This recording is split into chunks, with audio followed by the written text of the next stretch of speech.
এই এক নতুন বাংলাদেশ টেস্ট দল ব্যাক টু ব্যাক দুইটা টেস্ট হারানোর পথে পাকিস্তানকে, এবং হারাইতে পারলে এক বিরল রেকর্ড, যে রেকর্ড বাংলাদেশ আগে কখনো করেনি।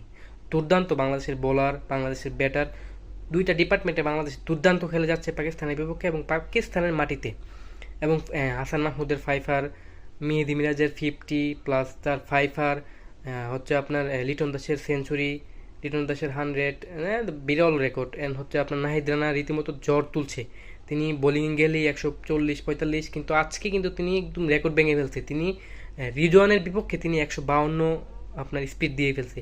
মানে তার বিপক্ষে ব্যাটাররা মানে খেলতে ভয় পাচ্ছে, যা আগে কখনো বাংলাদেশ দেখেনি।